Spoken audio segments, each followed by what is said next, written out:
Hello. आज हम लोग समझेंगे इस वीडियो में ये जो सवाल दिया गया है। इस सवाल में खासियत यह है कि इसमें जल का जो घनत्व है वो तो दिया है और साथ में बोल रखा है जल की मोलरता क्या होगी, यानी जल की मोलरता की गणना करना है और जल का केवल घनत्व दिया है। केवल एक इन्फॉर्मेशन दिया है और बाकी सब इन्फॉर्मेशन को इसमें छिपा रखा है। तो देखिए, जो घनत्व दिया है वो तो दिखाइए दे रहा है सवाल में कि घनत्व क्या दिया है जल का। जल का घनत्व दिया है 1 ग्राम प्रति ml दिया है। देखिए, घनत्व जो दिया है जल का 1 ग्राम प्रति ml, 1 ग्राम प्रति ml घनत्व के लिए जो जल का आयतन होगा ना, 1 लीटर होगा। जल का आयतन कितना होगा? 1 लीटर होता है। 1 ग्राम प्रति ml जल का क्या है घनत्व? 1 ग्राम प्रति ml है। 1 ग्राम प्रति ml घनत्व के लिए जल का जो आयतन होगा कितना होगा? 1 लीटर होगा।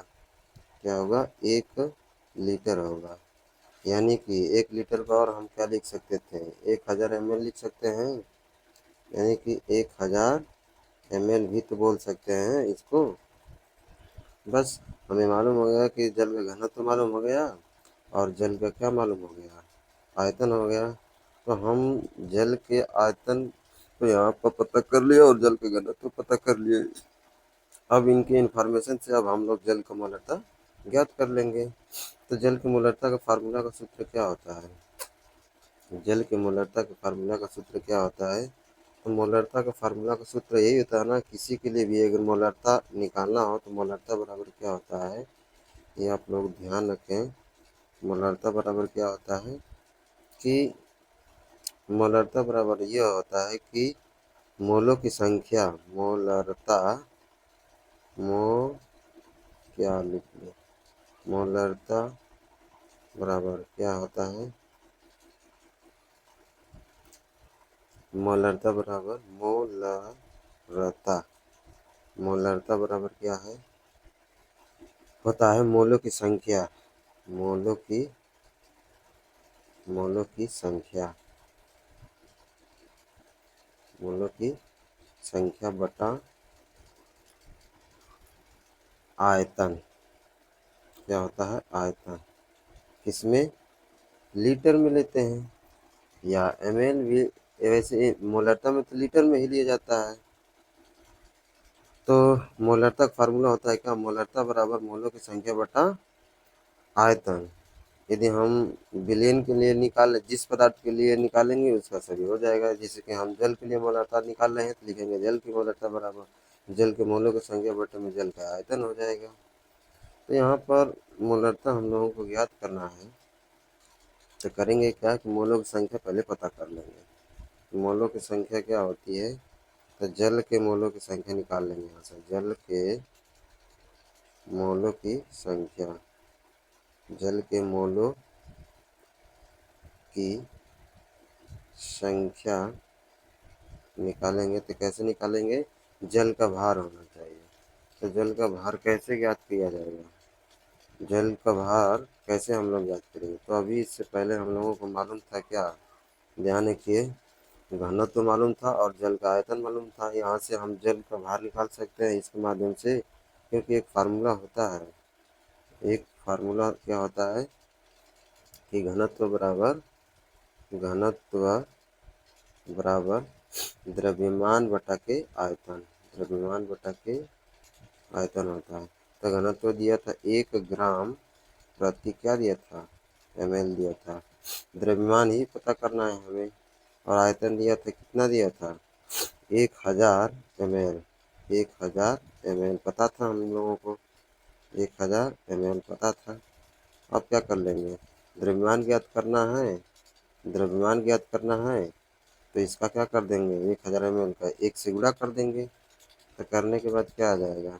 द्रव्यमान बराबर क्या आ जाएगा? द्रव्यमान बराबर 1 × 1000, 1000 ग्राम प्रति ml था ये, और इसका ग्राम था, ग्राम नहीं, ये 1 ग्राम था ना, 1 ग्राम प्रति ml था। ये तो घनत्व था।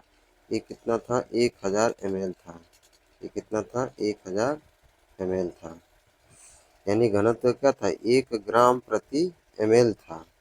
और आयतन कितना आया था, 1000 ml। तो देखिए यहाँ पर होता क्या है कि ml से ml कट जाएगा तो बचेगा क्या, ग्राम बचेगा। अर्थात द्रव्यमान बराबर क्या आ जाएगा, 1000 ग्राम आ जाएगा। यानी कि हम लोग जल का द्रव्यमान निकालेंगे क्या, 1000 ग्राम निकाल लिया। तो द्रव्यमान भी मालूम हो गया क्या कि 1000 ग्राम होगा। द्रव्यमान क्या निकला है, जल का 1000 ग्राम होगा। ये किसका निकला है, जल का। अब इसी के माध्यम से जो हम लोग ज्ञात करना चाहते थे वो अब ज्ञात कर लेंगे। तो क्या ज्ञात करना चाहते थे कि जल के मोलों की संख्या।